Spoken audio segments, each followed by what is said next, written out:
তারপরটা আছে আমাদের অর্ধপরিবাহী শক্তির ব্যবধান কত। অর্ধপরিবাহী মানে কি আমাদের জানতে হবে। অর্ধপরিবাহী মানে হচ্ছে বিদ্যুৎ পরিবহন মাঝের সাথে করে, বিদ্যুৎ পরিবহন মাঝের সাথে করে না। তো এক্ষেত্রে অর্ধপরিবাহী মানে হচ্ছে কিছু পরিমাণ বিদ্যুৎ ব্যবহার করে। অর্ধপরিবাহী শক্তি ব্যবধান হচ্ছে আমাদের এখানে 1 ইলেকট্রন ভোল্ট হবে। এটা আমাদের মাথায় রাখতে হবে যে অর্ধপরিবাহী শক্তি ব্যবধান কত। এই সম্বন্ধে কোনো প্রশ্ন যদি দেয় তাহলে তোমাদের দিতে পারে যে পরিবাহী শক্তি ব্যবধান কত, অথবা অপরিবাহী শক্তি ব্যবধান কত, অথবা রোধ কত, এগুলো দিতে পারে। জার্মানিয়ামের রোধ কত আর সিলিকনের রোধ কত, এগুলো দিতে পারে, এগুলো দেখে নিবা। তারপর আমাদের আছে 8 নম্বর কি আছে 100 মিটার ব্যাসের বা ব্যাসার্ধের, হ্যাঁ 100 মিটার ব্যাসের বৃত্তাকার পথে কোনো মোটরসাইকেল আরোহী উলম্বের সাথে 14.6 ডিগ্রি, উলম্ব মানে কি, উলম্ব মানে হচ্ছে খাড়া, 14.6 ডিগ্রি হেলে সর্বোচ্চ কত বেগে যেতে পারবে।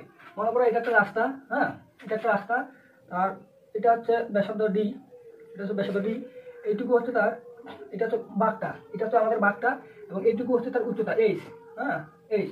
যদি এখান দিয়ে আমরা মোটরসাইকেল যেতে চাই, তো সেক্ষেত্রে এই বাঁকে আমাদের মোটরসাইকেলটা কত বেগে যেতে পারবে, হ্যাঁ কত বেগে যেতে পারবে। এখানে কোনটা কত আমাদের, কোনটা হচ্ছে আমাদের 14.6 ডিগ্রি, কত বেগে যেতে পারবে আমাদের এখানে বেগটা বের করতে হবে।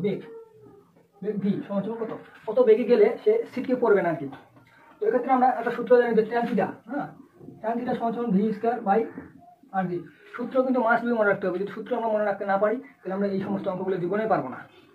ট্যান থিটার মানটা কত, এখানে কোনটা কত উৎপন্ন হবে, কোনটা উৎপন্ন হচ্ছে 14.6 ডিগ্রি, ট্যান 14.6 ডিগ্রি সমান ভি স্কয়ার আর এর মানটা কত, আর এর মানটা হচ্ছে আমাদের 100, জি এর মানটা কত 9.8, জি হচ্ছে এখানে মহাকর্ষীয় ধ্রুবক। বস্তু সব বস্তুর মহাকর্ষ মানে পৃথিবীর মহাকর্ষ